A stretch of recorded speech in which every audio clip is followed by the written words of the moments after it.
నుండి ఓ మాట ఆలోచించేద్దాం. ఆ మాట ఏమంటే, దేవుని గ్రంథంలో నుండి ఒక మాట ఆలోచించేద్దాం. ఆ మాట ఏమంటే, దేవుని యందు భయము భక్తి కలిగి ఉండాలి. దేవుని యందు భయము భక్తి కలిగి ఉండాలి. అంతేకాదు, అందరూ సంఘంలోకి రావాలి. ఈ మూడు మాటలు మనం వినడానికి నేర్చుకోవడానికి ప్రయత్నం చేద్దాం. భయము భక్తి ప్రభువులోకి రావడం లేదా సంఘంలోకి రావడం. భయము అంటే ఏంటి, భక్తి అంటే ఏంటి, సంఘంలోకి ఎలా ప్రవేశం జరుగుతుంది, ఈ మూడు మాటలు నేను చెప్పిందే చెప్తూ ఉంటాను. కంఠత అయిపోవాలి. మనం ఏదో విన్నాం, ఎంత విన్నాం, ఏమీ లేకుండా పోయింది కాకుండా మూడు మాటలు విన్నా కంఠత కావాలి. అది నా కోరిక. దయచేసి సహకరించాలని మనవి చేస్తున్నాను. దానికంటే ముందు మీలో ఎవరికైనా ఒక చిన్న గిఫ్ట్ తీసుకోవాలంటే ఒక క్వశ్చన్ ఉంది. యెషయా గ్రంథానికి మరొక పేరేమి?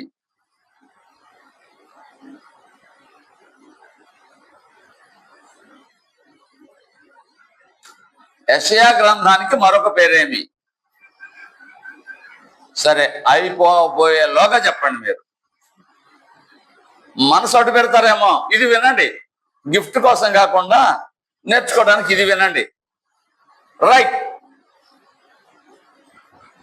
భయము అనే మాటకి మనం ఆలోచన చేస్తే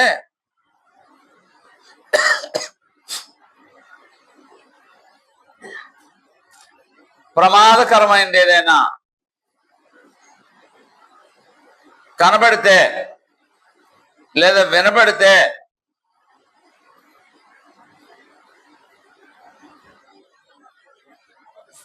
భయపడిపోతాం.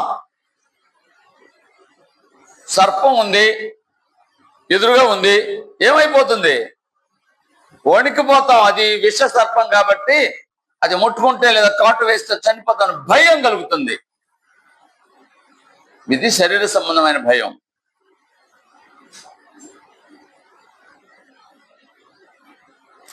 మరొక రకమైన భయం ఉంది. ఆ భయం ఏంటంటే గౌరవంతో కూడినటువంటిది. గౌరవంతో కూడినటువంటిది. అది ఎలాగంటారేమో, తల్లిదండ్రులు ఉన్నారు. తల్లిదండ్రులు అంటే భయమా గౌరవమా చెప్పండి? రౌడివాడిని చూస్తే భయం, లేదా కొట్టేవాడిని చూస్తే భయం చిన్నపిల్లలకి. అవును కదా? అమ్మా నాన్న చూస్తే అది భయం కాదు. ఏంటది? గౌరవం. ప్రమాదం సంభవిస్తుందని తెలిస్తే భయపడిపోతాం, వణికిపోతాం. డ్యూటీ నుండో లేకపోతే ఊరి నుండో లేకపోతే మరొక బిజినెస్ నుండో నాన్నగారు వస్తారు ఇంటికి. ఎలా ఉంటుంది? పరిగెత్తుకుంటూ వెళ్తారు తండ్రి దగ్గరికి. భయం ఉంటే పరిగెడతారా? భయం ఉంటే వెనక్కి పరిగెడతారు, పారిపోవడానికి పరిగెడతారు. తల్లిదండ్రులు, తండ్రి అయితే చెప్పండి, భయం ప్రమాదం సంభవిస్తుందంటే వెనక్కి పరిగెడతారు, ఎటు తప్పించుకోవడానికి వెళ్దామని. అదే నాన్నగారో లేకపోతే తాను ప్రేమించేవారో పెద్దవారు ఎవరైనా గిఫ్ట్లు తీసుకుని వస్తున్నారు అనుకోండి, అప్పుడు ఎలా ఉంటుంది? పరిగెత్తుకుంటూ వెళ్ళి హట్ చేసుకుంటారండి. ఇది ఏం కాదు, భయం కాదు. కనుక భయము అంటే తప్పు చేసిన వాళ్ళు భయపడతారు, ప్రేమించేవాళ్ళు భయపడరు. కాబట్టి ఆ బాహ్య సంబంధమైన తప్పు చేసిన భయం కాకుండా దేవుని యొక్క భయాన్ని గురించి మనం తెలుసుకోవడానికి ప్రయత్నం చేద్దాం.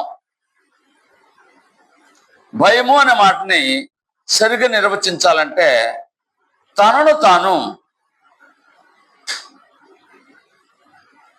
అంటే గౌరవంతో నీకంటే నాకు ఇంకేముంది అన్నట్టుగా ప్రేమ చూపించేది, విధేయత చూపించేది. గ్రంథం నుంచి కొన్ని మాటలు వినడానికి నేర్చుకోవడానికి ప్రయత్నం చేద్దాం.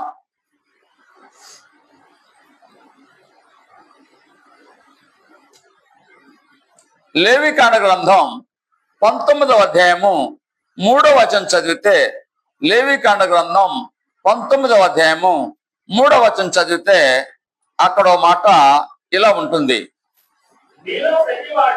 మీలో ప్రతి వారు తన తల్లికి తన తండ్రికి భయపడవలెను. ఏంటిది? తల్లికి తండ్రికి భయపడాలండి. ఏ భయం కాదు ఇది, వెనక్కి పారిపోయే భయం కాదు. వారిని గౌరవించి వారు చెప్పినట్టుగా చేయడము.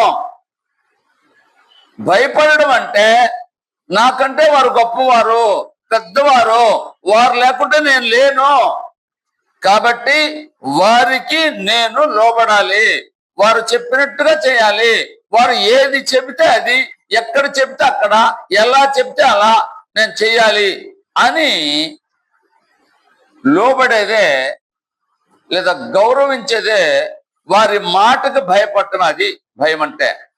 మరొక మాట చదివితే 14వ వచనం కూడా చదువుదాం. అదే పుస్తకం, అదే అధ్యాయం, లేవికాండ గ్రంథం 19వ అధ్యాయం 14వ వచనం. ఏమండి? చెవిటి వారిని తిట్టకూడదు,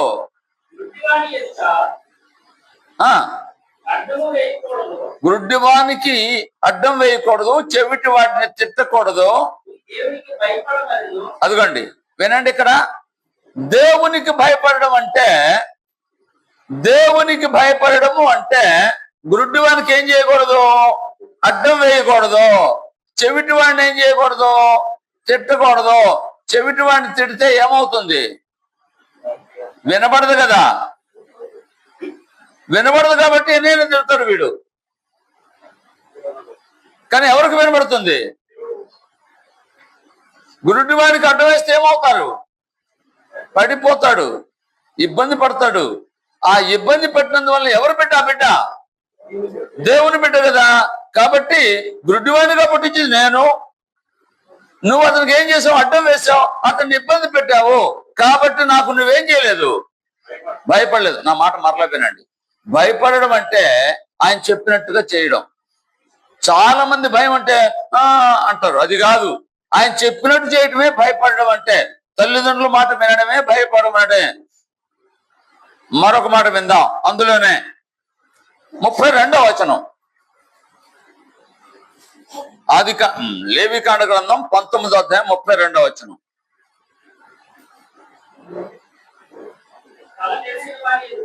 తల నెరసిన వాని ఎదుట లేచి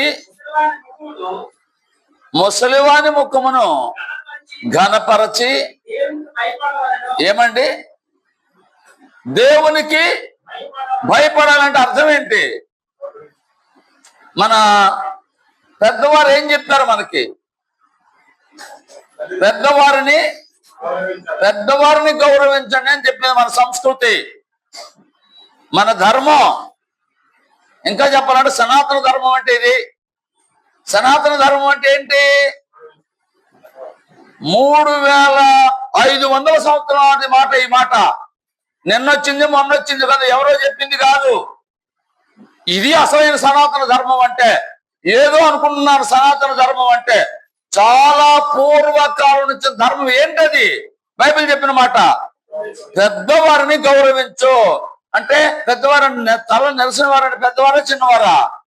ఏం చేయాలి? వారికి లేచి నిలబడాలి. ముందు మనిషి కనబడితే కూర్చోవడం కాదు. పెద్దవారు కనబడితే వారు లేచి నిలబడాలి. దేనికి? నాకు భయపడండి అంటాడు. అంటే వారిని గౌరవించడం అంటే ఏంటి? దాని అర్థం దేవునికి భయపడటం. తల్లిదండ్రులను గౌరవించడం అంటే అర్థం ఏంటి? దేవుని భయం ఉంటే తల్లిదండ్రులు గౌరవిస్తారండి. ఇవాళ సమాజం తల్లిదండ్రులు గౌరవించడం లేదు. గౌరవించడం లేదంటే అర్థం ఏంటి? దేవుని భయం వారి దగ్గర లేదు. దేవుని భయం ఉండాలి. తల్లిని తండ్రిని సన్మానించిన వారు దేవుని భయపడలేదని, దేవుని భయం వారికి లేదని. మరొక మాట విందాం. 25వ అధ్యాయము 17వ వచనం. 27వ అధ్యాయం 17వ వచనం. మీరు ఒకరిని ఒకరు బాధింపక.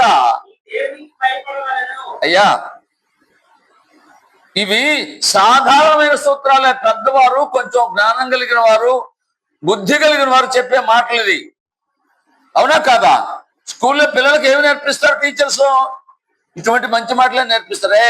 నీ వల్ల ఎవరు ఇబ్బంది పడకూడదు, నీ వలన ఎవరికి ఇబ్బంది కలగకూడదు, నీకు ఇబ్బంది అయినా పర్లేదు కానీ అవతల వాళ్ళకి ఇబ్బంది పడకుండా చూసుకొని చెప్తారు టీచర్స్. బైబిల్ చెప్పేది అదే. ప్రతి బోధ ఎక్కడి నుంచి వచ్చిందంటే దేవుని దగ్గర నుంచి వచ్చింది. ఇంకోసారి చదువుదాం ఆ మాట. చాలా రమ్యంగా ఉంది ఆ మాట, చదవడానికి వినడానికి కూడా. చదువున్నాను ఆ మాట. 25వ అధ్యాయము 17వ వచనం. మీరు ఒకరిని ఒకరు బాధ పెట్టుకొనకూడదు. ఎందుకు బాధ పెట్టుకోకూడదు? నేనున్నాను, నాకు భయపడితే మీరు ఇతరులను బాధ పెట్టరు అని అంటాడు దేవుడు. నేనున్నాను అంటే నాకు భయపడితే మీరు ఏం చేయరు? ఇతరులకు బాధ కలుగ చేయకూడదు. యేసు ప్రభువు వారు చెప్పిన మాట కూడా ఏంటో తెలుసా? ఇతరులకు అభ్యంతరము కలుగ చేయకుండా ఉండండి. మనం అభ్యంతరంగా ఉండకూడదు అంటాడు. అభ్యంతరంగా ఉండకూడదు అంటాడు. భయం అంటే, దేవుని భయం అంటే ఎవరికి మనము ఇబ్బందిగా ఉండము, అభ్యంతరంగా ఉండము, ఎవరిని బాధ పెట్టము, ఒకరినొకరు బాధ పెట్టుకోకూడదు. రైట్. మరో మాట విందాం. మలాకీ గ్రంథం 3వ అధ్యాయము 5వ వచనం. మలాకీ గ్రంథం 3వ అధ్యాయం 5వ వచనం.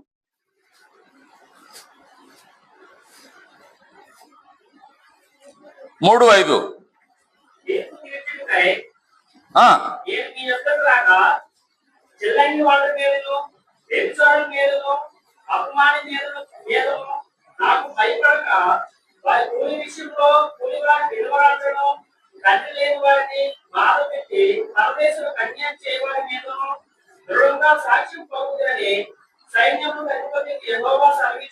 చాలండి.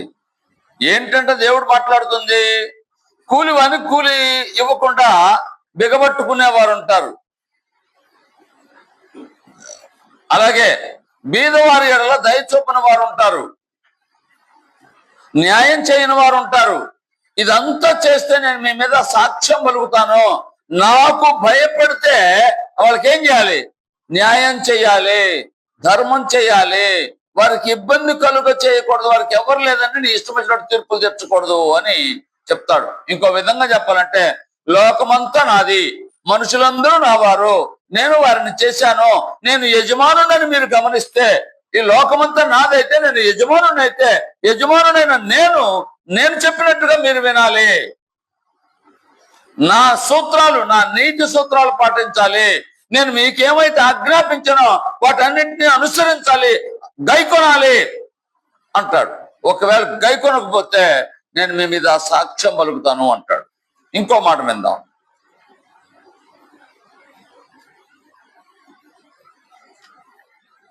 కీర్తన గ్రంథం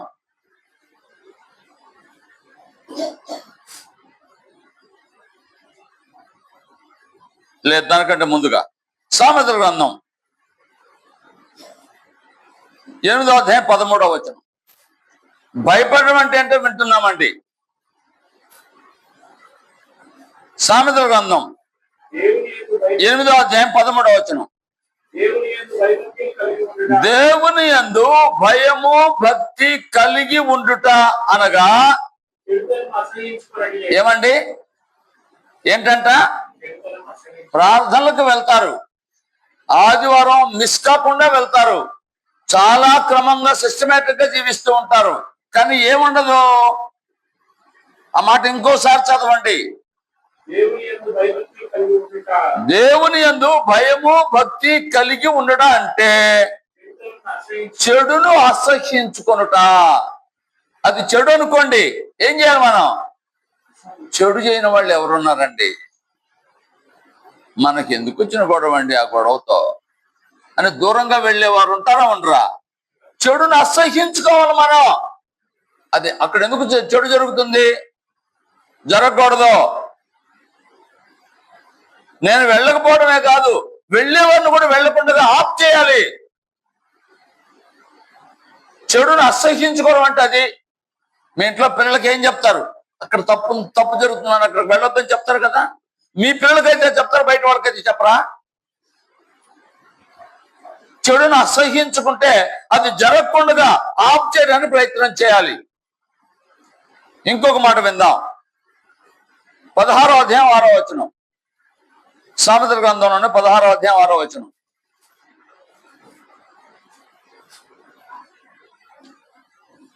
సామెతలు 16:6.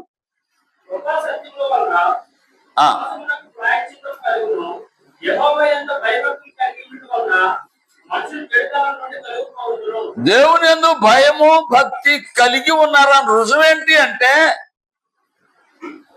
దేవుని యందు భయము భక్తి కలిగి ఉన్నారని చెప్పడానికి రుజువేంటంటే ఏంటంట? ఇంకోసారి చదవండి చివరి భాగం.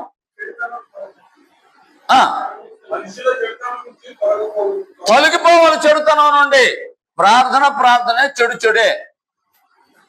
తోడికోడలతో పలకరు, మీరు కాదులేండి. అన్నదమ్ముడితో పలకరు, అక్క చెల్లెలతో పలకరు, సహోదరుడితో గొడవలు. చెడుని తెలుసు అది, అయినా ఏం చేయరు, దాన్ని విడిచిపెట్టరు. ఇంకోసారి చదవండి, అన్నమాట వివరంగా ఉంటుంది చివరి భాగం.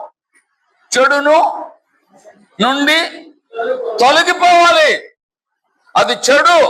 సమాధానం లేకపోవడం అనేది చెడు. ఆ చెడు నుండి ఏం చేయాలి? తొలగిపోవాలి.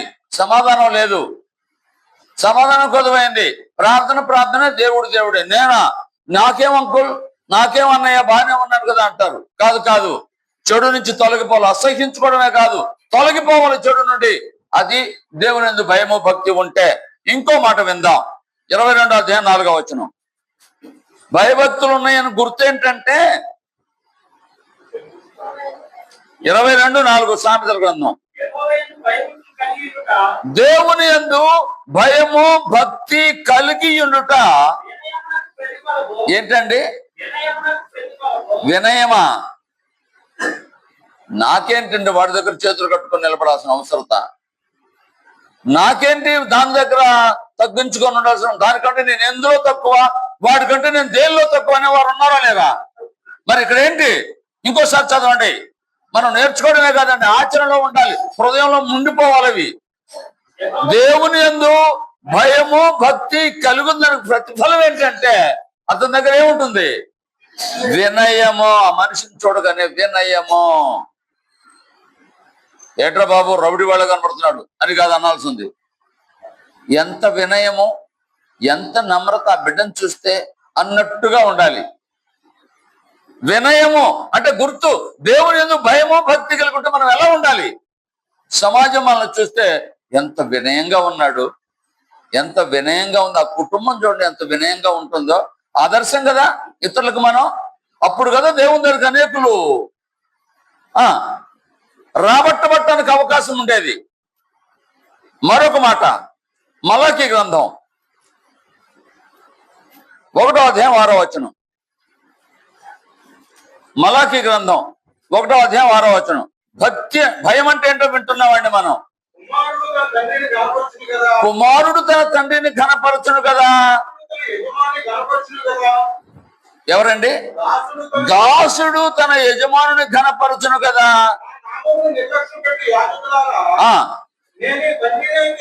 నేను మీకు తండ్రినైతే ఏది ఘనత నాకు? నేను మీకు యజమానునైతే ఏది భయం? దేవుడు అంటే భయం ఏది? దేవుని సన్నిధి అంటే భయం ఏది? అల్లరి, గందరగోళం, క్రమశిక్షణ ఉండదు, ఒక విధి విధానం ఉండదు, ఎవరిష్టం వాళ్ళదే, ఏమి లేదు. భయం ఉంటే ఏముండాలి? వినయమే కదా. ఇంకో మాట చదివారు కదా ఇప్పుడే. నేను యజమానునైతే నాకు భయపడేవాడు ఎవడున్నాడు? భయం ఉండాలి. చాలండి. నేను తండ్రిని, నేను యజమానుని, నాకు భయపడాలి. ఏంటి ఆ భయం అంటే, నా సన్నిధిలో జాగ్రత్తగా ఉండాలి, నా సన్నిధిలో క్రమశిక్షణ కలిగి ఉండాలి, నా సన్నిధిలో అల్లరి చేయకుండా ఉండాలి. ఒక కలెక్టర్ గారు వచ్చారనుకోండి, ఎవరైనా అక్కడికి వెళ్ళడానికి అవకాశం దొరకదు ఎక్కువగా.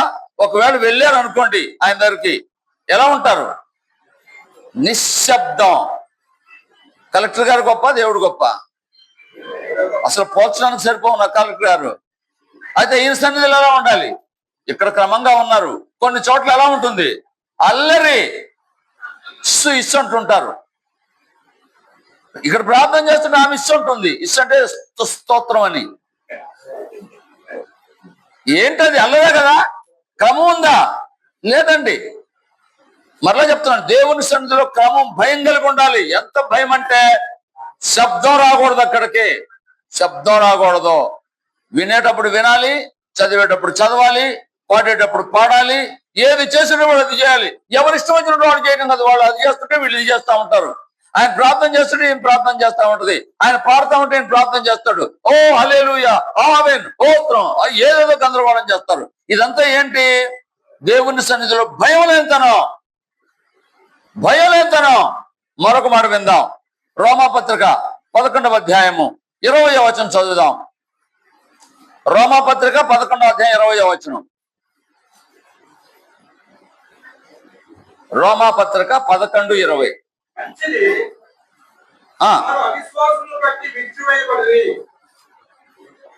మీరు చదివేది సరిగానే ఉంది. నీవైతే విశ్వాసమును బట్టి నిలిచి ఉన్నావు. ఏమండి? ఇంకొకసారి ఆ మాట, గర్వించక భయపడము. గర్వించక భయపడము. గర్వించక. గర్వం అంటే ఏంటి? గర్వం అంటే ఏంటి? వాడికి ఎంత గర్వం, దానికి ఎంత గర్వం అంటుంటారు. ఏంటి అసలు అర్థం? ఊర గర్వం గర్వం అంటారు.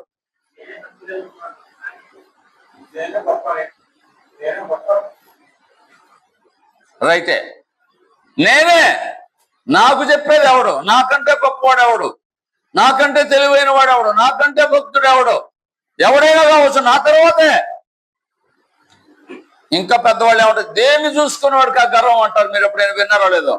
అంటే దేన్ని బట్టి? నీ వెనుకున్న అందాన్ని బట్టా, లేకపోతే నీ ధనాన్ని బట్టా, లేకపోతే నీ బలాన్ని బట్టా? నా మాట అర్థమైందా? నాకు 6 మేనత్తలు ఉన్నారు. వాళ్ళందరూ పిల్లలు ఉన్నారు. 1 క్వింటా బియ్యం కావాలి మాకు. బలం ఎక్కువే. అందుకని ఏమైనా చేయొచ్చా? నన్ను ఎవరేం చేయలేరు కదా, బలం ఉంటే కదా. అదే గర్వం అంటే, నా వెనక ఎంతమంది ఉన్నారు, నన్ను ఎవడేం చేస్తాడని గర్వం. పరిశుద్ధాత్ముడు చెప్తున్నాడు, విశ్వాసాన్ని బట్టి నిల్చున్నావు, కానీ ఏం చేయొద్దు?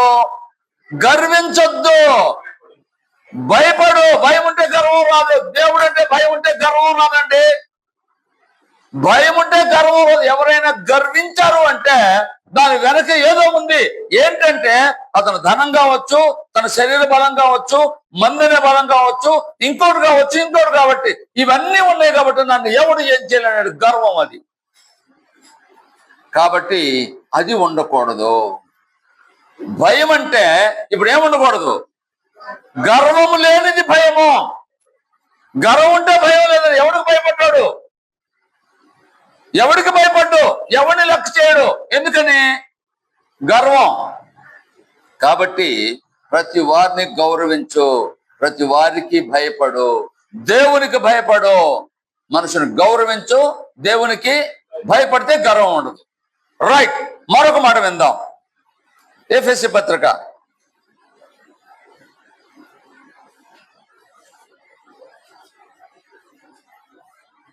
5వ అధ్యాయం 21వ వచనం. ఎఫెసీ పత్రిక 5వ అధ్యాయం 21వ వచనం.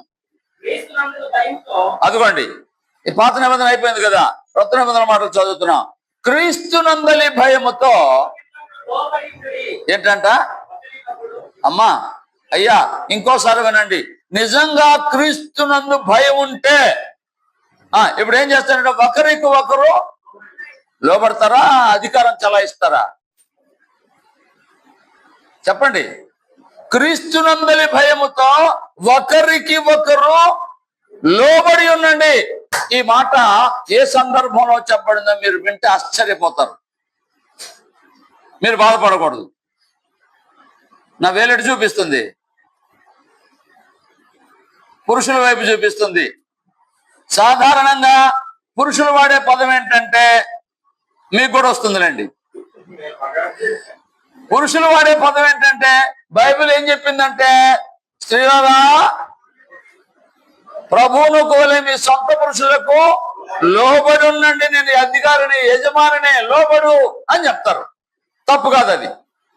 కానీ గ్రంథం ఏం చెప్పిందంటే, క్రీస్తునందలి భయం ఉంటే మీకు ఒకరికి ఒకరు, ఎవరికి ఎవరు లోబడాలి? భార్య భర్త కదా లోబడేది, భార్య భర్త కదా లోబడేది. నేను లోబడేది, నువ్వు నాకు లోబడాలి. అంతేనా మనం పురుషులు చెప్పేది? గ్రంథం ఏం చెప్పింది? ఒకరికి ఒకరు లోబడండి, ఒకరికి ఒకరు లోబడాలి. అది స్త్రీనా పురుషుడా, చిన్న పెద్దని కాదు. మంచిదైతే ఎవరు చెప్పినా ఏం చేయాలి? లోబడాలండి, లోబడాలి, ఒకరికి ఒకరు లోబడాలి. దేన్ని బట్టి? పరిశుద్ధాత్ముడు చాలా చక్కని మాట అండి.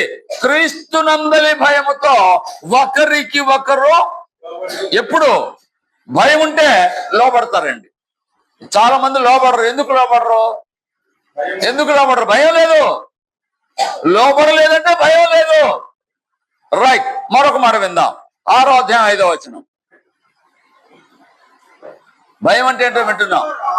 దాసులారా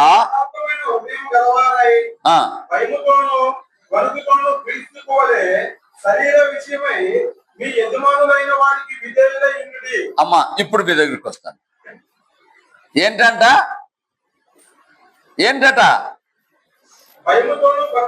మీ యజమానులైన వారికి. నాకు యజమానుడు ఎందుకు అవుతాడు? నేను డబ్బులు ఇచ్చి కొనుక్కుంటే 15 లక్షలు 50 లక్షలు ఇచ్చాను. కాదు. స్త్రీకి పురుషుని దేవుడు ఏం చేశాడు? యజమానిగా చేశాడు, శిరస్సుగా చేశాడు. అయితే సందర్భాన్ని బట్టి ఒకరికొకరు లోబట్టమే కాదు. కానీ మరి ఏం చేయాలి? ఇప్పుడు ధర్మం ప్రకారం ఏం చేయాలి? స్త్రీలారా లేదా దాసులారా మీరేం చేయండి? యజమానుడికి లోబడండి. యజమానికి లోబడడం ధర్మం అండి. అది దేన్ని బట్టి? దేవుని భయమును బట్టి. క్రీస్తునందలి భయముతో ఒకరికొకరు లోబడాలి. క్రీస్తునందలి భయముతో యజమానులకు దాసులు అయిన వారు లోబడాలి. మీరు ఏ కంపెనీలో పనిచేస్తున్నా, ఏ సంస్థలో పనిచేస్తున్నా, మీకు బాస్ ఉంటాడు. యజమాని ఉంటాడా ఉండడా? అక్కడ ఏం చేస్తారు? బాస్ వస్తున్నట్టే అక్కడక్కడ వణికిపోతారు. అవునా? అరే ఇలా రారంటారా బాస్ వస్తే?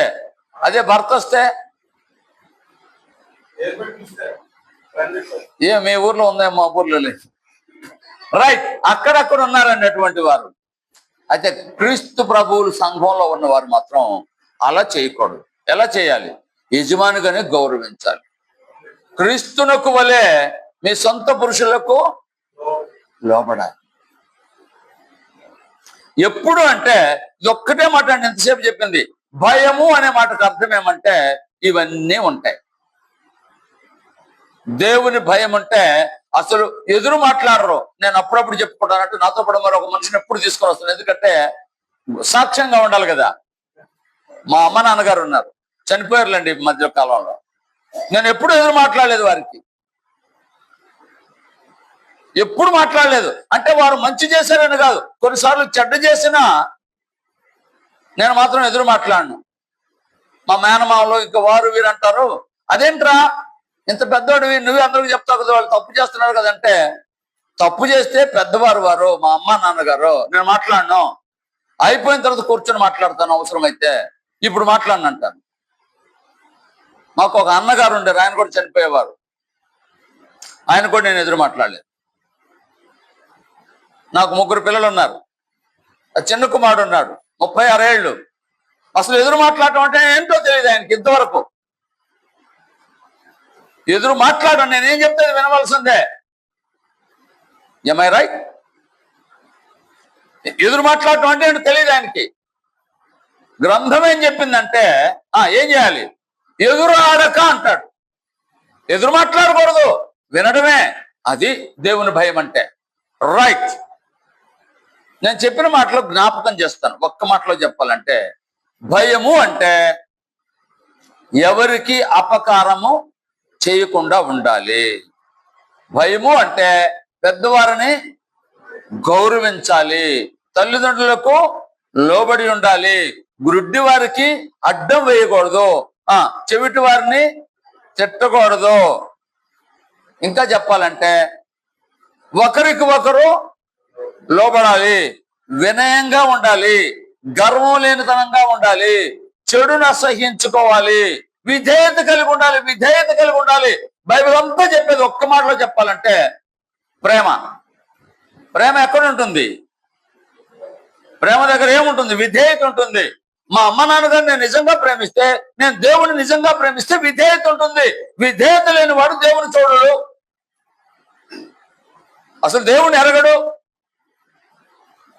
రైట్. రెండో మాట విందాం. రెండో మాట ఏంటది? భక్తి. భక్తి అంటే ఏంటి? భక్తి అంటే ఏంటి? ఎవరు చెప్తారు? భక్తి అంటే కనబడేది,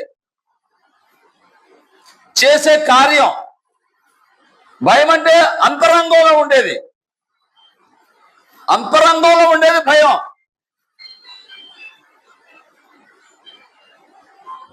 టీచర్ వస్తున్నాడు, పిల్లలందరూ కూర్చున్నారు, ఏం చేస్తారు?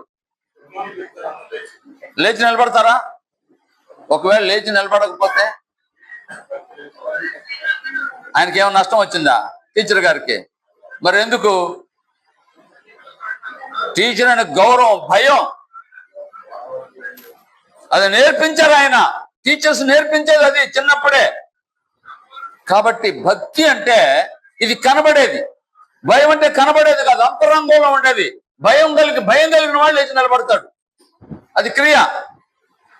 భక్తి అంటే చేసేది. పూజలు పునస్కారాలు అవి ఇవి చేస్తుంటారు కదా, అంతా ఏంటి? భక్తి. భక్తి రెండు రకాలు. భక్తి రెండు రకాలు. భక్తిని గురించి విని తర్వాత ముందుకెళ్దాం.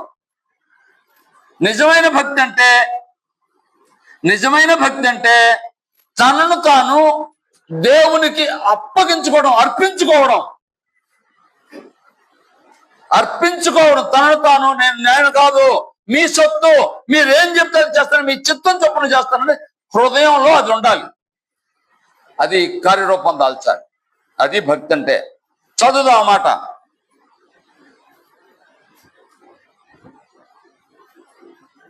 దినవృత్తాంతాలు 2వ గ్రంథం 32వ అధ్యాయం 32వ వచనం.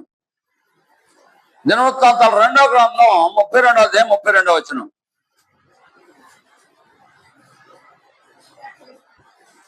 ముప్పై రెండు.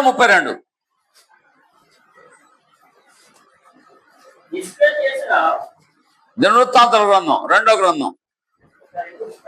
అవునండి. హిజ్కియా చేసిన ఇతర కార్యములను గురించి, అతడు చూపిన భక్తిని గురించి గుర్తుపెట్టుకోండి. ఎవరు చూపిన భక్తి? హిజ్కియా చూపిన భక్తిని గురించి. చాలండి. ఎవరు చూపిన భక్తి? హిజ్కియా ప్రజలందరికీ చూపిన భక్తి. ఇలా చేయాలి భక్తి అంటే అన్నట్టుగా భక్తి అంటే చూపించాడు. ఇది ఒక రైట్. మరొక మాట విందాం. కీర్తన గ్రంథం.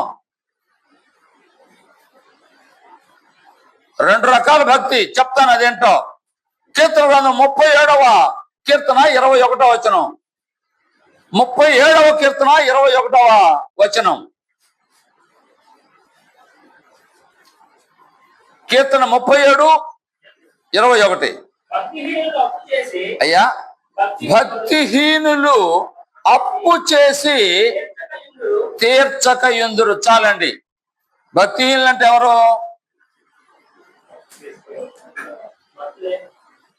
భక్తి లేని వారు ఏం చేస్తారట? అప్పు ఎందుకు చేశారు?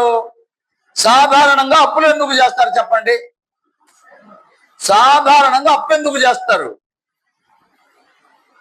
మీరు అప్పు చేసిన వాళ్ళు లేరా ఏంటి? అవసరానికి అప్పు చేయరు.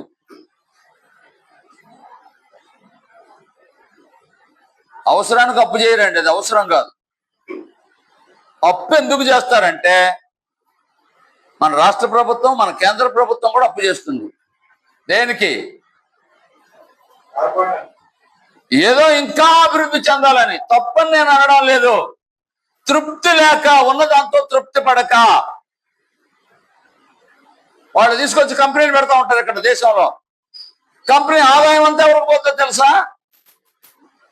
కంపెనీ పెట్టిన ఇతర దేశాలకి. మనం అప్పులు కట్టడానికే సరిపోతుంది, ఆదాయం అంతా వాళ్ళకపోతుంది. నేను విమర్శించలేదు ప్రభుత్వాల్ని, మాట వరుసకు. మనం కూడా చాలా మంది ఎందుకు అప్పు చేస్తాం తెలుసా? ఇల్లు కట్టాలని, పొలం కొనాలని, ఆర్భాటంగా పెళ్లి చేయాలని, వాళ్ళకంటే నేను గొప్పగా చేయాలని. అవునా కాదా? ఇందుకే కదా అప్పు చేస్తాం. అప్పు చేసి ఏం చేస్తారు? ఏం చేస్తాడు? లేకపోతే నేను ఏం చేస్తావయ్యా అని వాడిని దబాయిస్తూ ఉంటారు. తృప్తి లేని వాడు, ఉన్నదానితో తృప్తి పడిన వాడు అప్పు చేస్తాడు. గుర్తుపెట్టుకోండి. అప్పు చేయడం తప్పని నేను చెప్పనండి. మీరు అవసరాన్ని అన్నారు కదా, ఆరోగ్యం బాగాలేకపోతే అది అవసరం, తప్పకుండా అప్పు చేయడం తప్పు కాదు. కానీ ఎంత చేయాలి? మన సామర్థ్యం ఏంటో తెలుసా? తెలీదు మనకి. ఎలా తీరుస్తాం? కొంతమంది తర్వాత చూద్దాం, తీరిస్తే తీరుస్తాం, లేకపోతే లేదు. చాలా మంది అప్పులు చేసి ఇబ్బంది పడే వాళ్ళు ఉన్నారు, తీర్చిన వాళ్ళు ఉన్నారు. ప్రార్థనలు మామూలే వాళ్ళకి. అవునా కాదా? పాస్టర్లు కూడా చాలా మంది అటువంటి వాళ్ళు ఉన్నారు. గ్రంథం ఏం చెప్పిందంటే అప్పు చేసి తీర్చిన వాడు భక్తిహీనుడు. ఎందుకు అప్పు చేశాడు ఇప్పుడు చెప్పండి? ముందే చెప్పేశాను. తృప్తి లేదు కాబట్టి. ఉన్నదాంతో తృప్తి పడక చాలా గొప్పవాడు కావడానికి అప్పులు చేస్తా ఉంటారు. వారు భక్తిహీనులు. రైట్. మరొక మాట విందాం. అంటే ఉన్నదానితో తృప్తి పడనటువంటి భక్తి కలిగిన వారు ఉంటారు. వాళ్ళు భక్తులనే అనుకుంటారు, కానీ భక్తులు కాదు వారు అనుకుంటున్నారు. మూడో మాట విందాం. 101వ కీర్తన 3వ వచనం. అసలు భక్తి అంటే ఏంటో చూద్దాం. భక్తి అంటే ఉన్నదాంతో తృప్తి పడేది భక్తి. ఉన్నదానితో తృప్తి పడనిది భక్తి కాదు.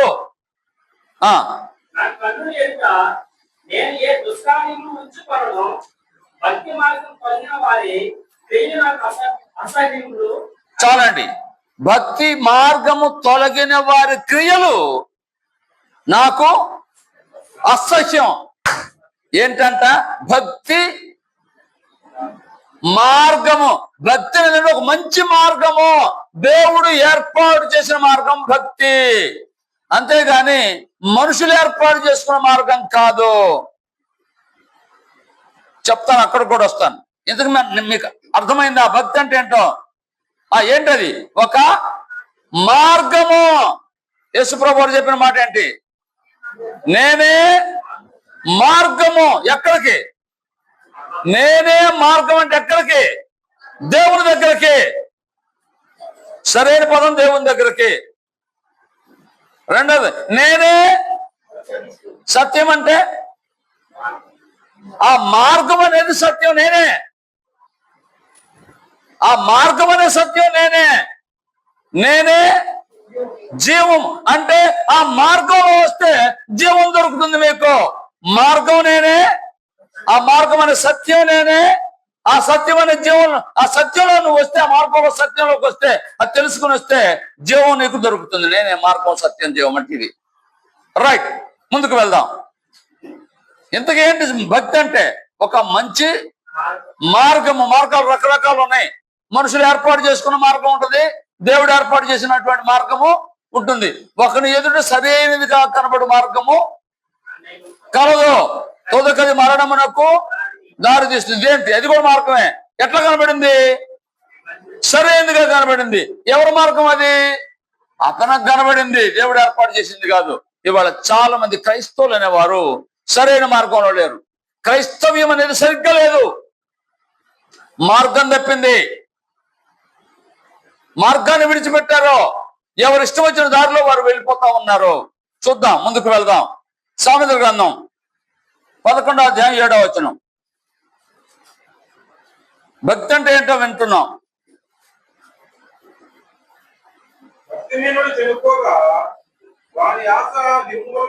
భక్తిహీనుడు ఎంత సంపాదించినా ఏం చేసినా అంతటితో అయిపోతుంది.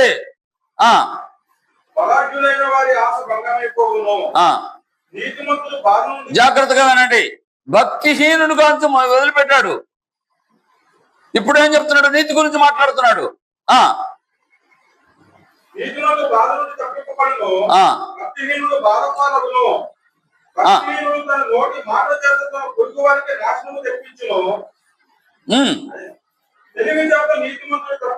చాలండి.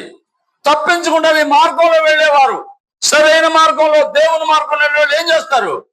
అగ్ని గంధకాలతం అంటే గుండమైన నరకం వెళ్ళకుండా తప్పించుకుంటారు. ఇంకా చెప్పాలంటే యేసుప్రభు వారు ఏం చెప్పారు?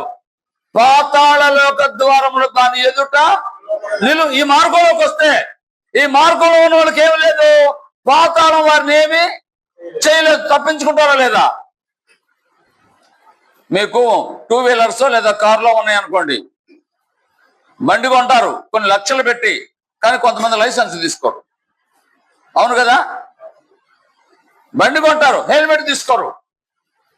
ఏది ఎక్కువ రేటు?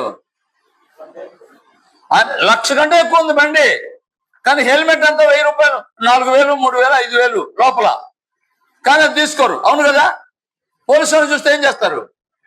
భయపడిపోతారు, ఫైన్ చేసుకుంటారు.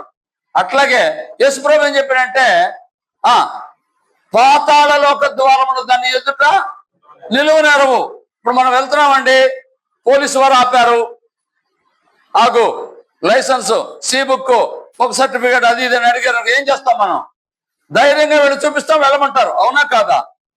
ఒకవేళ లేకపోతే, సర్టిఫికేట్లు సరిగా లేకపోతే ఫైన్ ఉందా లేదా?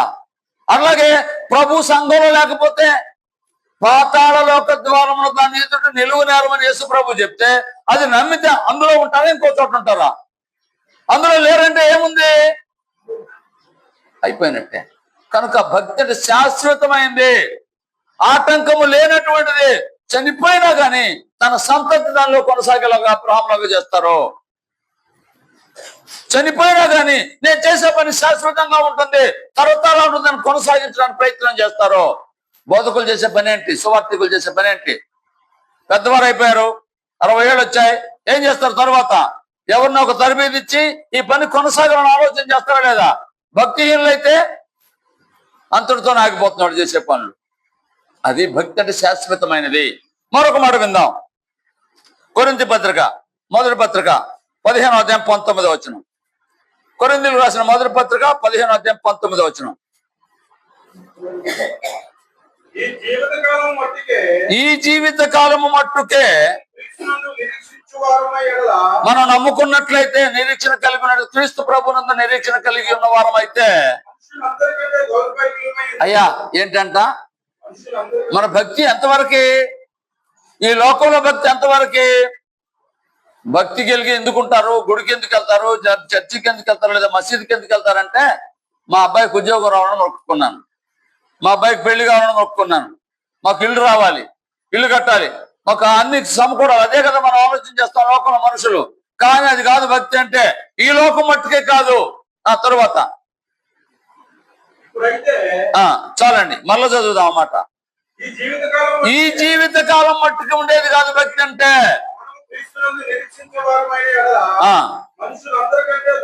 అంటే ఈ జీవిత కాలం మట్టుకే ఉండేది కాదు భక్తి అంటే. శాశ్వతంగా ఉండేది భక్తి అంటే. నువ్వు చనిపోయినా శరీరం చనిపోతుంది, ఆత్మకు సావులేదు. కాబట్టి శాశ్వతంగా దేవుడితో ఉండడానికి సంపాదించుకునేది ఈ భక్తి మార్గం. మరొక మాట విందాం. యాకోబు పత్రిక 1వ అధ్యాయం 27వ వచనం. భక్తి అంటే ఇప్పుడు చదువుపోతున్నాం. దేవుని ఎదుట పవిత్రమును నిష్కళంకమునైనా భక్తి ఏదంటే, దిక్కులేని పిల్లలను, విధవరాండ్రను వారి ఇబ్బందులలో, అమ్మా అయ్యా ఏంటంట, ఎవరైనా ఇబ్బందుల్లో ఉన్నారనుకోండి, దిక్కులేని వారు, విధవరాండ్రు లేదా అనాథలు ఎవరైనా కావచ్చు, ఏం చేస్తాం మనం? వాడితో నాకేంటి, దాంతో నాకేంటి కదా మనం అనుకునేది. భక్తి ఏంటంట? నిజమైన భక్తి, పరిశుద్ధము పవిత్రమైన భక్తి ఏదనగా దిక్కులేని వారిని, విధవరాండ్రను వారి ఇబ్బందులలో, అంటే ఎవరో చేసే పని అది ప్రభుత్వం చేయాలి లేదా స్వచ్ఛంద సేవా సంస్థలు చేయాలి, నాకేంటి అనుకునే వారు ఉంటారు.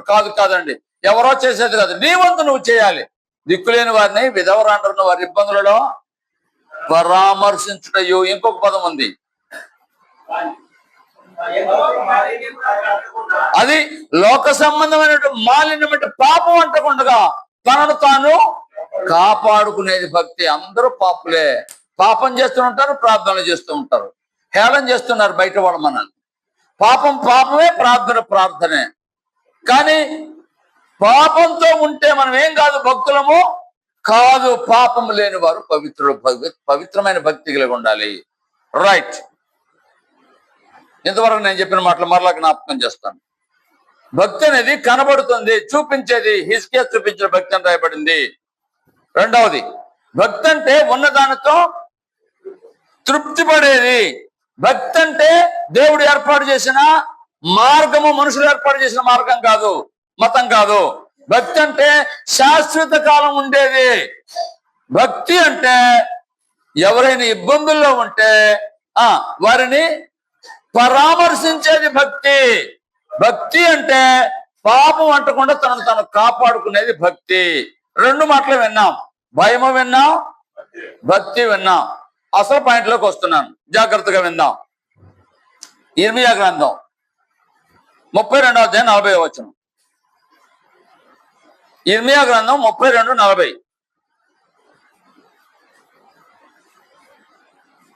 నేను వారికి మేలు చేయక మానకున్నట్లు నిత్యమైన నిబంధనను వారితో చేయించున్నాను.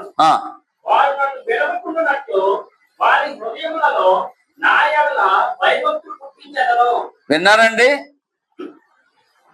దేవుడు నిన్ను ప్రేమిస్తే, నీవు దేవునికి ఇష్టడుగా ఉంటే ఏం చేస్తాడంట ఆయన? వారి హృదయంలో ఏం చేస్తాడంట? భయభక్తులు పుట్టిస్తాడట. భయభక్తులు దేవుడు పుట్టిస్తాడు. ఆయనకి ఇష్టమైతే, నీవు మంచి మనసు కలిగిన వాడు అయితే, యథార్థ హృదయం కలిగిన వాడైతే, దేవుని నమ్మాలి, దేవుని మార్గంలో నడవాలని ఆలోచన నీకుంటే, ఆయన ఏం చేస్తాడంటే భయభక్తులు నీకు కలుగ చేస్తాడు. మనకి మనుషుల్ని బట్టి కలిగే భయము, భక్తి అది సరైనది కదా. అక్కడికి కూడా వస్తాను. సరి అయిన భయభక్తులు దేవుడు కలుగు చేస్తాడు నీ హృదయంలో. అంతేకాదు, ఇంకా ఏం చేస్తాడో విందాం ఆ మాట. కీర్తనల గ్రంథం 25వ కీర్తన 12వ వచనం. 25వ కీర్తన 12వ వచనం.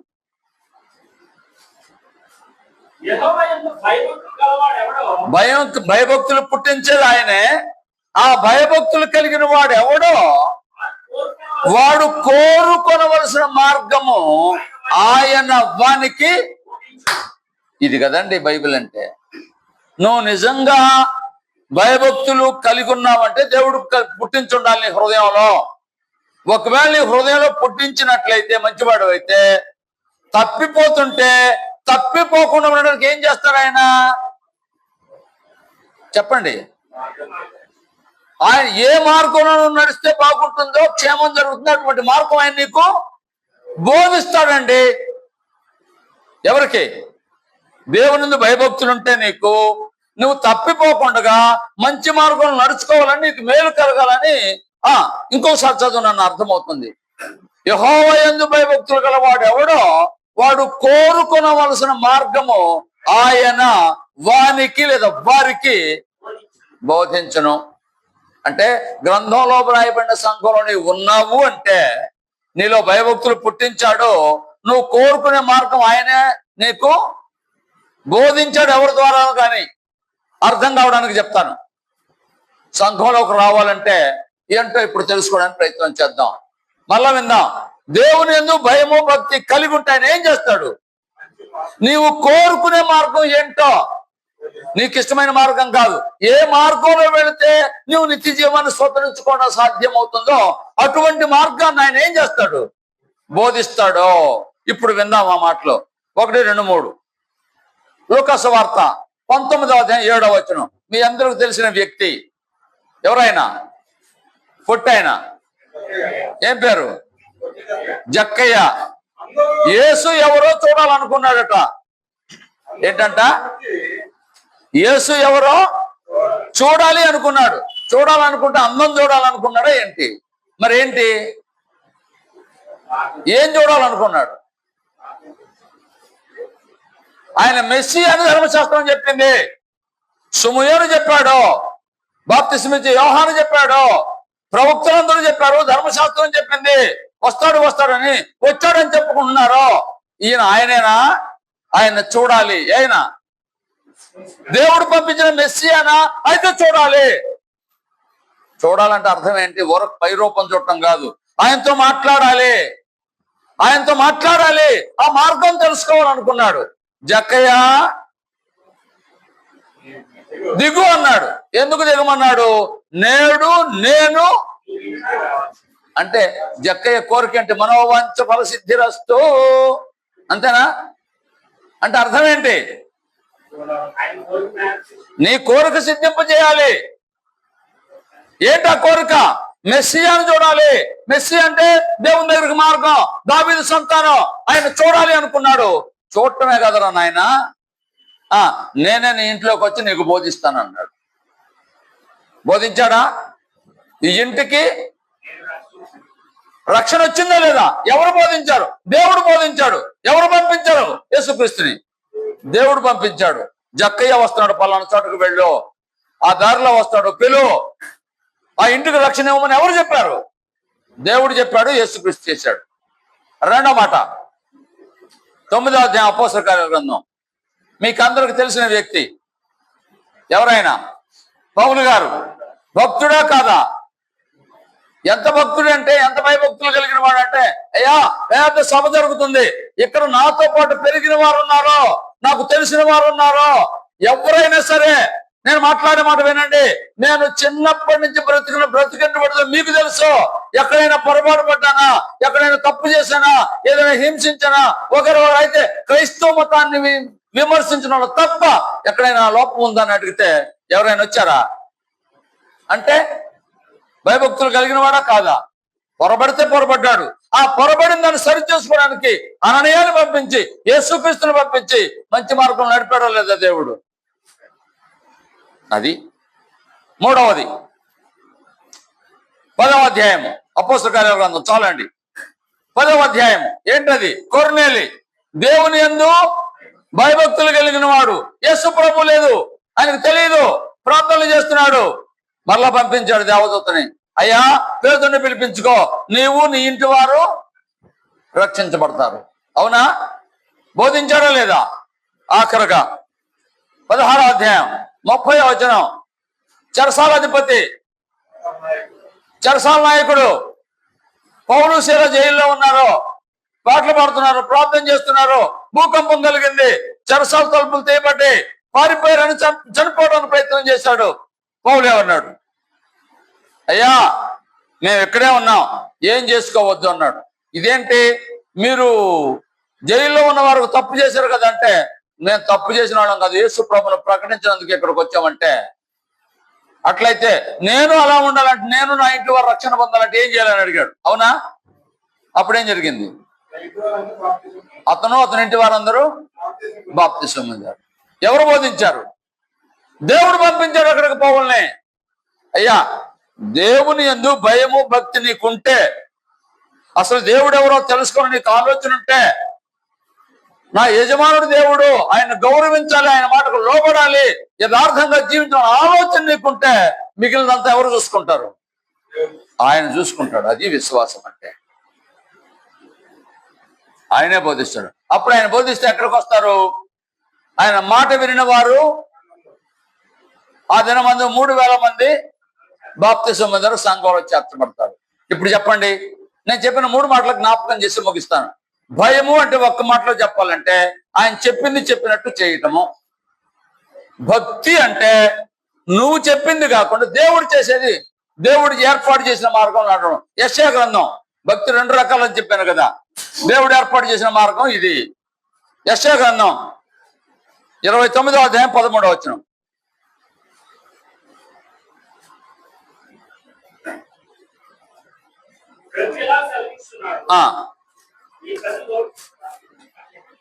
సరిగానే చదువుతున్నారు.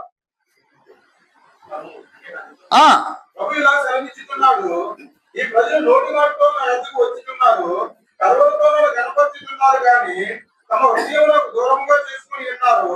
వారు నా ఎడల చూపు భయభక్తులు. అదిగోండి, మనుషులు దేవుని ఎడల చూపే భయభక్తులు ఎలా ఉన్నాయి?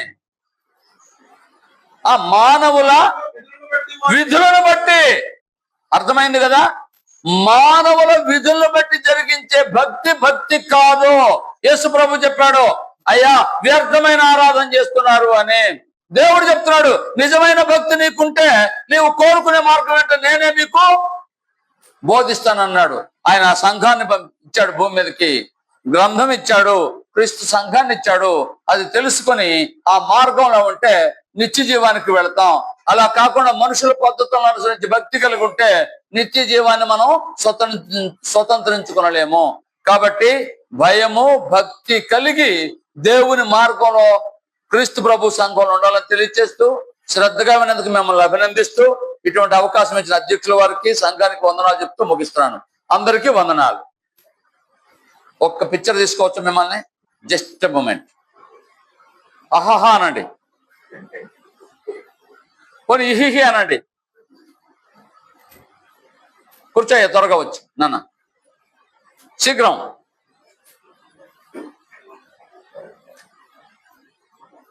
అయ్యా ఎంతసేపు ఉండకూడదు, తర్వాత అన్నది కానీ వచ్చి కూర్చో. క్విక్. అహహా, పోనీ ఇహిహి అనండి. అంటే నవ్వండి అని అనలేక ఏమంటారు? అహహానా ఇహిహినా? అందరికీ వందనాలండి. ఇప్పుడు తీసుకెయ్యండి. Thank you.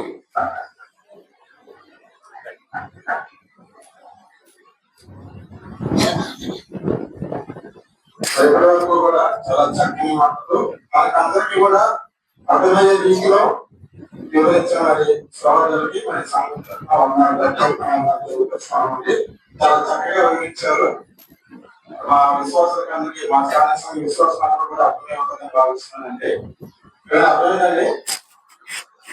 ఇంత విపులంగా ఇంత వివరంగా చెప్తున్నప్పుడు అర్థం కాదంటే మీరు మాత్రం లేదండి. అర్థమైందా? అర్థం లేదా? అర్థమైందా? అర్థం లేదా?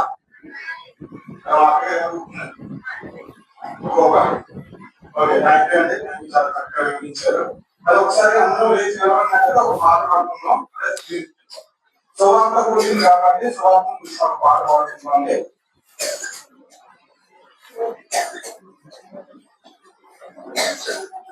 రండి రండి చేసుకుంటే కానీ పాట పాడుతున్నాం. 153 కాన్సంగా అందరూ కూడా స్వామికి దేవుని మహిమపరచండి. ఒకవేళ మీరు ఏ పాఠాన్ని వదులుకోలేదు.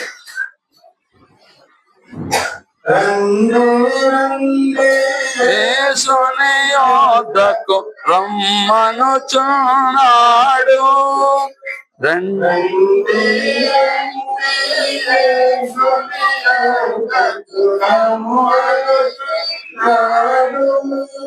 ప్రయాసపడి భారము మోయువారిని, ప్రయాసపడి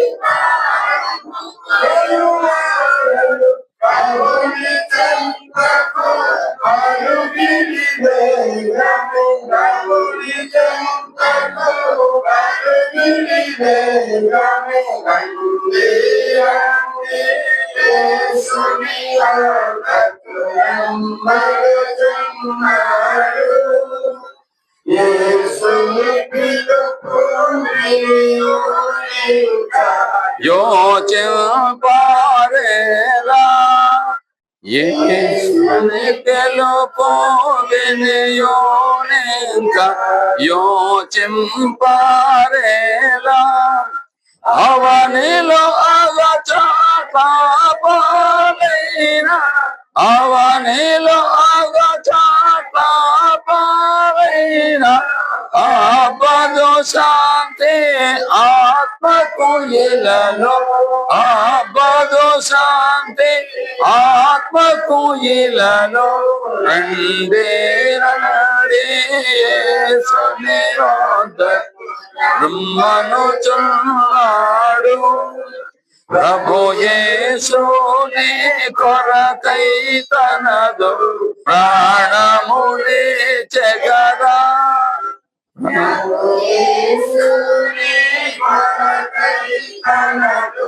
ప్రాణముని చెగదా సిలువను రక్తము చిందించెను సిలువను రక్తము చిందించెను బలియాయను ఘనుడు మనకై బలియాయను ఘనుడు మనకై రండి రండి యేసుని యొద్దకు రమ్మనుచున్నాడు.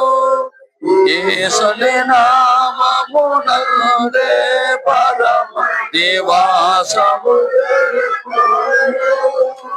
యేసుని నామమునందే పరమ నివాసము దొరుకును. ముక్తిని పాప విమోచనమును ముక్తిని పాప విమోచనమును శక్తిమంతుడు యేసే శక్తిమంతుడు రండి రండి యేసుని యొద్దకు రమ్మనుచున్నాడు. నేనే మార్గము నేనే సత్యము నేనే జీవమును నేనే మార్గము నేనే సత్యము నేనే జీవమును నేనేగాకించెవ్వరు లేరని నేనేగాకించెవ్వరు ఎంచి చెప్పిన యేసుని యొద్దకు ఎంచి చెప్పిన యేసుని యొద్దకు రండి రండి యేసుని యొద్దకు రమ్మనుచున్నాడు. నేనే మార్గము నేనే సత్యము నేనే జీవమును నేనే మార్గము నేనే సత్యము నేనే జీవమును నాకింకెవ్వరు లేరని నేనేగాకింకెవ్వరు లేరని ఎంచి చెప్పిన యేసుని యొద్దకు ఎంచి చెప్పిన యేసుని యొద్దకు రండి రండి యేసుని యొద్దకు రమ్మనుచున్నాడు. ప్రయాసపడి భారము మోయువారను ప్రయాసపడి భారము మోయువారను ప్రభుని చెంతకు ప్రభుని చెంతకు పరుగిడి వేగమే రండి రండి యేసుని యొద్దకు రమ్మనుచున్నాడు. అందరూ కూర్చొని దయచేసి చక్కగా దేవుని యొక్క సువార్తని మరి పాత్రలు పక్కన వివరించాము. మరి ఎంతో దూరం నుంచి ప్రయాణం చేసి వచ్చిన సహోదరులు కూడా మరి చాలా ధన్యవాదాలు తెలియపరచారు. దేవుని అందు భయభక్తి సంఘంలో చేరుక అంటే భయం గురించి చెప్పారు, ఖర్చు గురించి చెప్పారు. ఇవన్నింటినీ కూడా అనుసంధానించుకుంటూ నువ్వు సంఘంలో ఎలా చేరాలనేటటువంటి విషయాన్ని మరి చాలా చక్కగా వివరణాత్మకంగా మన అందరూ అర్థమయ్యే రీతిలో చెప్పి మరి సహోదరికి మన అందరి తరఫున ఒకసారి సభలోకి తీసుకుని సహోదరి గ్రామస్తులు కూర్చున్నారండి. ఓకే, సంతోషం. మరి ఈ సమయంలో మరి సహోదరులు మరి భక్తి ప్రకారాన్ని ప్రేమ సాంస్కృతిక ఉండే పాటని ఒకసారి ప్రారంభించాల్సిందిగా కోరుచున్నాము.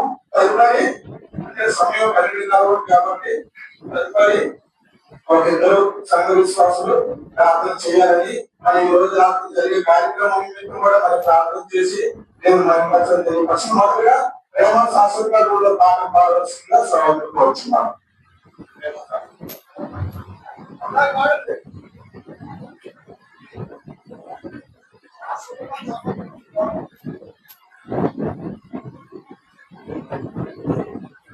శాశ్వతమైన నమ్మకం చెప్తున్నారు,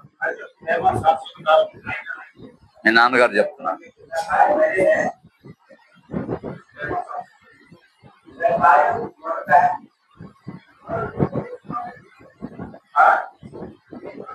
ప్రేమ శాశ్వతంగా ఉంటున్నాడే బాబు.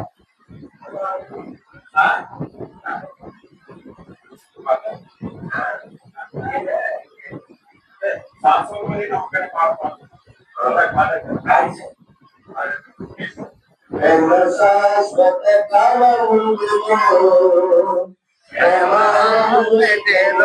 శ్రేష్టము ప్రేమ శాశ్వత కాలముండును,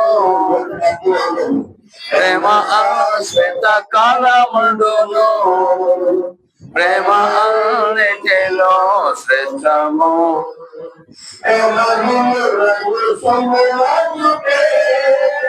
ప్రేమ ఏంటిదో ప్రభువు నేర్పే,